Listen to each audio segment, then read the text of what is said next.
اعتدال زندگی کے ہر شعبے میں، میانہ روی زندگی کے تمام امور میں، یہ مومنانہ زندگی کا حسن ہے، اور یہ ہے مشکل کام۔ انسان اپنی طبیعت کے ہاتھوں، اپنی فطرت کے ہاتھوں، اپنی نیچر کے ہاتھوں مجبور ہوتا ہے۔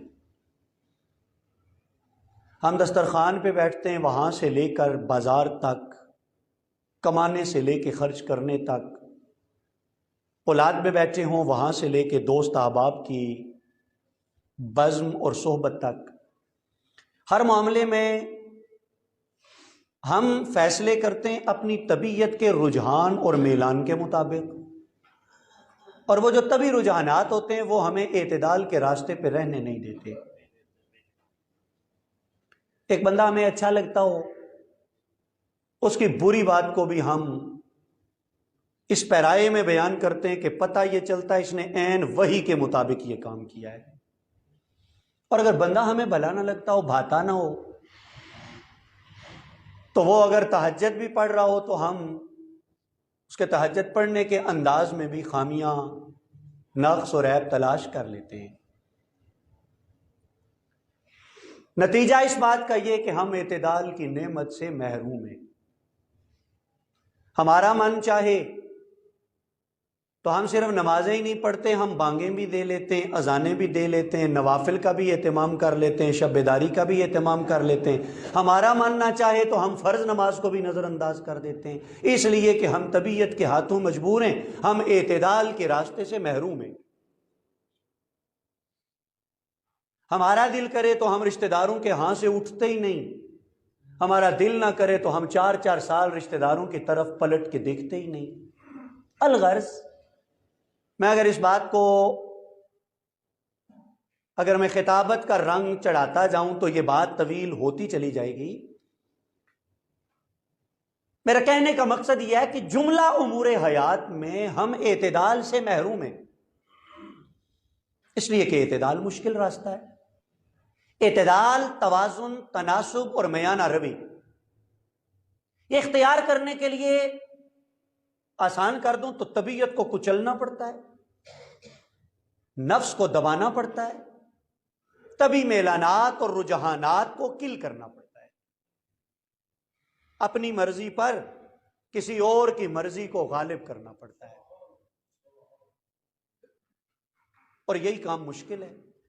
جملہ امور میں مشکل ہے، لیکن میں کہوں کہ مالی معاملات میں اعتدال مشکل تر ہے۔ باقی تمام معاملات سے زیادہ مشکل مالی معاملات میں اعتدال کا راستہ اختیار کرنا ہے۔ آپ کو میں اس بات کی اگر جسٹیفیکیشن حدیث سے پیش کروں گا تو یہ بات بالکل واضح ہو جائے گی، سمجھنے کے اعتبار سے اور انڈرسٹینڈنگ کے اعتبار سے۔ آقا علیہ الصلوۃ والسلام کی مشہور زمانہ حدیث ہے جس میں آقا علیہ الصلوۃ والسلام نے ارشاد فرمایا کہ لا تزول قدم ابن آدم، کہ ابن آدم کے قدم قیامت والے دن آگے نہیں بڑھ سکیں گے، یا اس کا ترجمہ یوں کیا جا سکتا ہے کہ اسے ایک قدم بھی آگے بڑھنے کی اجازت نہیں دی جائے گی جب تک کہ اسے 5 سوال نہ کر لیے جائیں۔ 5 سوال ہوں گے، جواب دے گا تب آگے بڑھ سکے گا۔ ان 5 میں سے میرے آقا کریم نے اس کا بیان بھی فرمایا کہ وَعَنْ مَالِهِ، کوئی بندہ قیامت والے دن ایک قدم بھی آگے نہیں بڑھ سکے گا جب تک اس سے اس کے مال کے بارے میں سوال نہ کر دیا جائے۔ کیا سوال؟ مال کے بارے میں 2 سوال کیے جائیں گے۔ پہلا سوال اس کے بارے میں یہ ہوگا کہ من أين اكتسبه، کہ تو نے یہ مال کمایا کہاں سے تھا،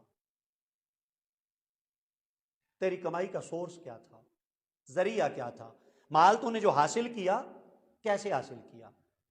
مطلب یہی ہے کہ حلال ذریعہ تھا یا حرام، کسی کا حق دبا کے تو نہیں تو نے پیسے اکٹھے کیے، کسی کے جائز حقوق پر ڈاکہ ڈال کے تو اپنا بینک بیلنس نہیں بڑھاتا رہا، چالاکی، مکر و فریب، چیٹنگ اور دھوکے کے ذریعے تو نے مال نہیں بنایا۔ کہاں سے کمایا؟ اور دوسرا وفیما انفقہ، اور جب تک یہ سوال نہ کر لیا جائے کہ کما لیا تو پھر خرچ کہاں کرتا رہا، جب تک یہ سوال نہیں ہوگا قیامت والے دن کوئی بندہ آگے نہیں بڑھ سکے گا۔ آپ اس سے اندازہ کر لیں کہ مال کمانا اور مال خرچ کرنا ایک انسان کی زندگی میں اس کی کس قدر اہمیت ہے، کہ کس قدر انسانی زندگی کا اہم ترین شعبہ ہے۔ یہ تو بتایا جاتا ہے بڑے زور و شور کے ساتھ کہ قیامت والے دن نماز کے بارے میں سوال ہوگا، یہ کیوں نہیں بتایا جاتا کہ قیامت والے دن مال کے بارے میں بھی سوال ہوگا؟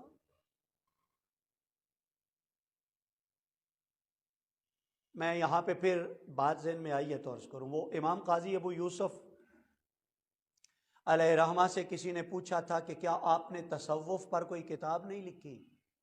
آپ نے فرمایا لکھی ہے نا، تو انہیں نہیں پڑھی؟ وہ حیران ہو گیا، اس نے کہا جی میں نے تو واقعتاً نہیں پڑھی۔ آپ نے لکھی ہے؟ انہوں نے کہا ہاں، وہ جو کتاب الخراج ہے وہ پڑھنا۔ کتاب الخراج بیسیکلی کتاب البیوع ہے، مالی لین دین، کہ جو ایک دوسرے کے ساتھ ہم لین دین کے معاملات کرتے ہیں، تجارتی معاملات کرتے ہیں، یہ اس کے بارے میں لکھی ہوئی ہے۔ تو آپ نے کہا وہ کتاب ہے نا؟ تو اس نے کہا جناب میں آپ سے تصوف کے بارے میں پوچھ رہا ہوں، آپ مالی معاملات کے بارے میں بتا رہے ہیں۔ تو انہوں نے فرمایا کہ یاد رکھ، جس کا لین دین کا معاملہ ٹھیک ہو گیا تصوف بھی اسی کا ٹھیک ہوتا ہے۔ جس کے معاملی معاملات ٹھیک ہو گئے، مطلب یہ ہے کہ صوفی بھی وہی ہوتا ہے جس کو پتہ ہی نہ ہو مال آتا کہاں سے ہے، جسے پتہ ہی نہ ہو مال جاتا کہاں پہ ہے، وہ بھلے جتنا بڑا صوفی بنا پھرتا ہو، اس نے جبہ و دستار زیب تن اور زیب سر کیوں نہ کیا ہوا ہو، اس کا تصوف کے ساتھ کوئی تعلق اور واسطہ نہیں ہے۔